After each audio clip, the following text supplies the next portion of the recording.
Dans ce carton, il y a un Mac qui a coûté moins de 800 € et on va le déballer ensemble. Les Macs sont chers, c'est indéniable, et une simple visite sur le site officiel le confirme. Envie d'un MacBook Air, il faudra compter, au minimum, la bagatelle de 1199 € pour le modèle M1 contre 1499 € pour le modèle M2. Le MacBook Pro, il est encore plus cher avec un prix de départ de 2399 €. Et c'est la même chose pour l'iMac ou encore le Mac Studio. Face à la situation, vous êtes nombreux et nombreuses à vous tourner vers le marché de l'occasion avec toute la part d'incertitude que cela représente. Il existe cependant une autre voie, celle du reconditionné. Et justement, j'ai été contacté par la société Okamac afin de tester leur service. Ils m'ont donc fait parvenir un MacBook Air de 2018. Un MacBook Air actuellement proposé autour des 700 € sur le site. Ce qui nous amène finalement à une question. Que vaut un MacBook Air reconditionné de 2018 en 2023 ?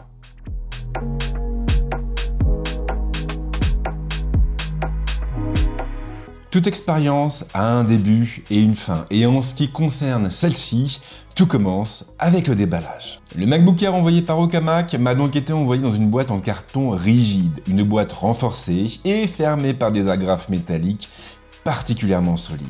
Des agrafes que j'ai dû retirer préalablement pour pouvoir tourner cette vidéo, ce qui n'a pas été facile. Maintenant, c'est plutôt une bonne chose, vu ce que ce carton contient. Et justement, ce carton, nous allons désormais l'ouvrir. Je ne connais pas du tout son contenu, je ne sais pas comment se présente ce MacBook Air de 2018.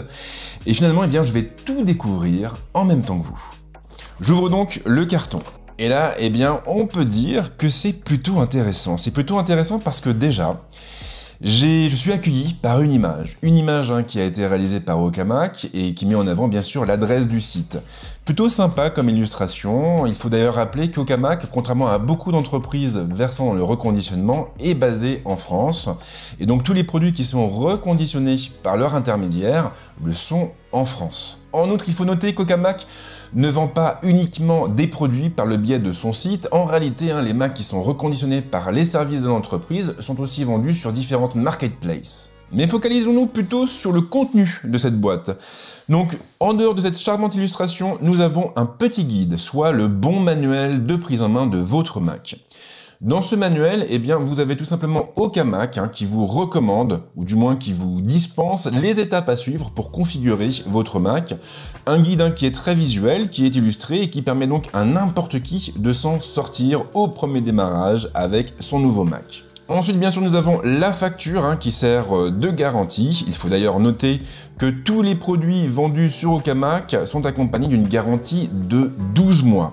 Ce qui veut également dire qu'en cas de souci, si vous avez un problème sur votre Mac, vous pouvez vous tourner vers le site. Ensuite, eh bien, nous avons deux compartiments. À gauche, nous avons le Mac, un Mac qui est enveloppé dans du papier à bulles. Et attention, c'est pas du papier à bulles que vous éclatez facilement. Là, on est vraiment sur quelque chose d'haut de gamme, quelque chose qui protège chaque élément du Mac, que ce soit le capot supérieur, que ce soit son corps ou encore ses tranches. Et puis à droite, on a un second compartiment qui contient entre guillemets les accessoires, à savoir un autocollant Okamac portant la mention reconditionné en France avec un logo qui est plutôt sympa, le bloc chargeur ainsi que le câble de charge. Précision importante, que ce soit le bloc ou le câble, eh bien j'ai l'impression qu'on est en présence d'accessoires officiels et donc des accessoires Apple. On a même la prise qui est dissociée du bloc chargeur que vous pouvez remplacer par exemple lorsque vous voyagez à l'étranger et que vous avez du coup accès à d'autres prises.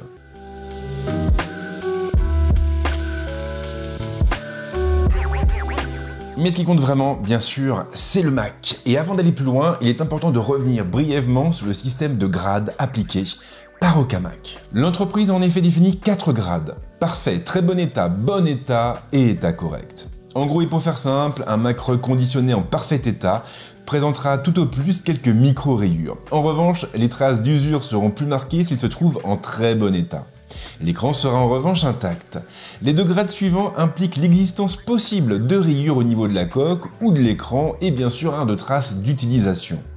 Quant à l'état correct, il renvoie vers des produits parfaitement fonctionnels mais pouvant présenter des traces d'usure manifestes avec des accros ou même des bosses et de grosses rayures. Alors ça tombe sous le sens, mais plus le grade est bas et plus le prix bien sûr est en baisse. Et en ce qui me concerne, j'ai demandé à être traité absolument comme tout le monde. Le Mac qui m'a été envoyé est donc un Mac en bon état, qui est, je le rappelle, l'avant-dernier grade le plus bas. Alors vos pronostics, grosse rayure ou pas? Dans les grandes lignes, il faut reconnaître que le Mac se trouve en très bon état. On a quelques micro-rayures qui sont visibles sur le capot supérieur et sous la machine, mais elles restent quand même assez discrètes et il faut vraiment placer l'ordinateur sous une lampe pour les voir. Les tranches sont elles aussi en bon état général, même si quelques traces d'usure sont visibles au niveau des arêtes.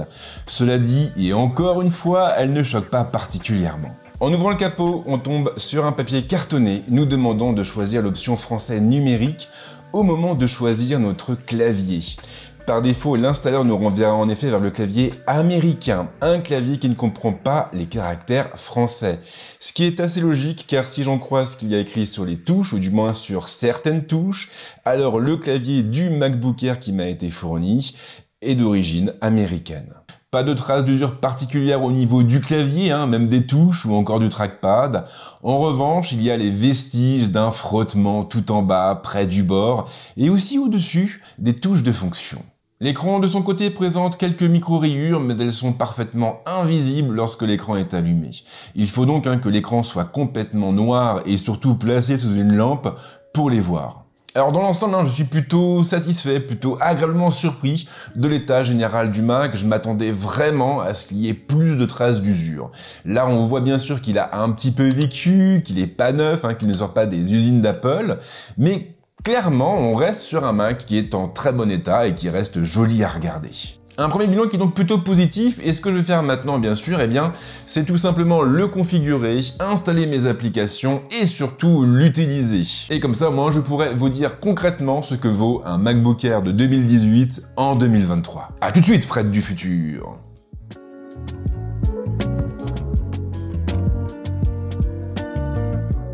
Et nous voilà donc arrivés dans le futur après une semaine de tests intensifs. Une semaine passée à pousser le MacBook Air de 2018 dans ses derniers retranchements. Un MacBook Air qui est très sympathique mais qui n'est pas non plus sans défaut. Et avant d'aller plus loin, revenons brièvement sur la configuration qui m'a été envoyée. Le MacBook Air fourni par Okamac embarque une puce Intel Core i5 cadencée à 1,6 GHz, une puce épaulée par 16 Go de mémoire vive et 256 Go de stockage.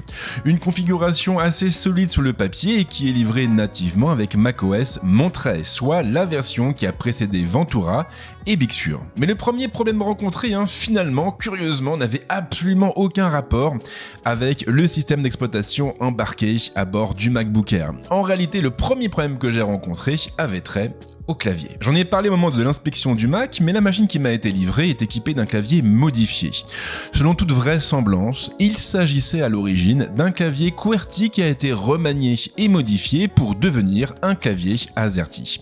Certaines touches n'ont pas été traduites, mais ce sont surtout certains symboles qui m'ont donné du fil à retordre, comme le fameux arrobase. À l'origine, la touche dédiée se trouve au-dessus de la touche permettant de verrouiller les majuscules, mais elle a été déplacée complètement à droite sur le clavier du MacBook Air.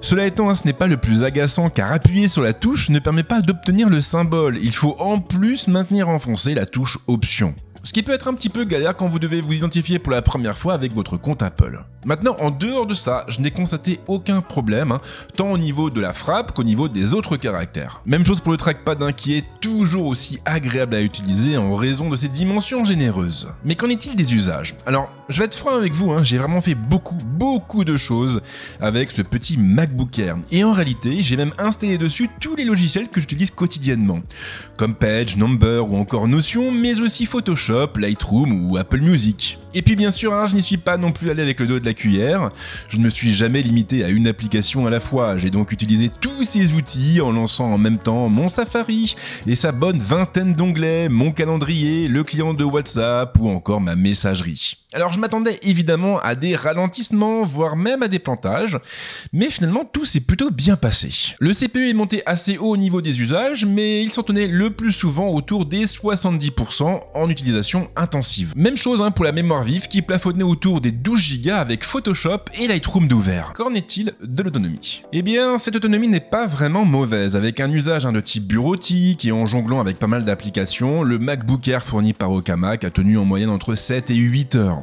Rappelons en revanche que la batterie a été changée sur mon modèle, une option qui se monnaie 80 € si la batterie d'origine n'est pas passée sous les 80%. Car en effet, avant de mettre ces Macs sur le marché, eh bien Okamac teste la batterie de ses ordinateurs. Et si cette batterie justement descend en dessous des 80% de capacité, alors elle est directement remplacée par une batterie neuve. Sinon, eh bien il faut souscrire l'option, une option qui est facturée 80 €.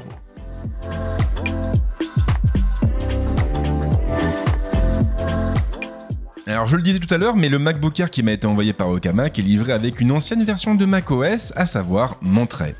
Une version qui tourne aux petits oignons. Toutefois, il est parfaitement possible de mettre à jour le Mac et de passer sur une version ultérieure. Mais est-ce réellement une bonne idée de le faire ? Histoire de m'en assurer, je me suis lancé et j'ai installé macOS Ventura. J'ai ensuite répété les mêmes tests pour déterminer si le Mac se comportait différemment en jonglant avec différentes applications comme Safari, Page, Number, Photoshop, Lightroom, Apple Music et ainsi de suite. Et au final, je n'ai constaté aucune différence, la machine est restée réactive, même avec plusieurs applications lancées en même temps. Pas de problème non plus au niveau de l'autonomie, le MacBook Air a tenu sensiblement aussi longtemps qu'avec Monterey. Et pour Big Sur alors, Big Sur, eh bien là en l'occurrence c'est un petit peu bizarre car le Mac que j'ai justement, qui date de 2018, est compatible avec la dernière version de macOS. Et si vous commandez ce même MacBook Air sur le site d'Okamac, eh bien vous pouvez demander aux techniciens de l'entreprise de l'installer directement avant de vous l'envoyer. Sauf que moi en l'occurrence, j'ai réussi à mettre mon MacBook Air à jour sur Ventura, mais pas sur Big Sur. Cela étant, je pense pas que le problème vienne vraiment du Mac, mais plus des serveurs d'Apple qui ont du mal à m'identifier. Ventura, par exemple, ne m'a pas été proposé tout de suite au téléchargement, il a fallu que j'attende à peu près 48 heures. Maintenant, en toute franchise, la dernière version de macOS ne vient pas non plus révolutionner le genre, on est sensiblement sur la même chose, sur la même interface, une interface qui se rapproche un peu plus de l'iPad, qui est aussi pas mal optimisée, donc je ne pense pas que le résultat aurait été différent avec justement cette version installée.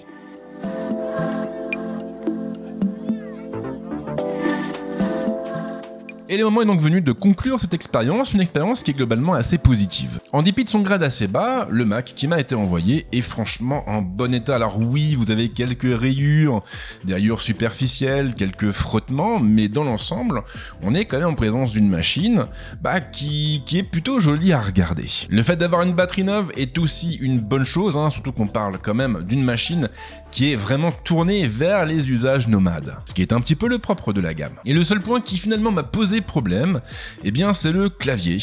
Maintenant, en suivant les instructions qui sont livrées par Okamac, on s'en sort sans trop de difficultés. On peut même dire qu'il suffit de pas grand chose pour prendre ses marques. Et puis bien sûr, il y a l'aspect économique. Neuf, le MacBook Air est proposé à partir de 1199 € contre 779 € pour le modèle envoyé par Okamac, soit 420 € de moins. Alors c'est vrai, ce Mac a déjà eu une vie avant de me passer entre les mains, il date de 2018, mais il a subi plus de 20 points de contrôle, et puis surtout, il a été nettoyé de fond en comble.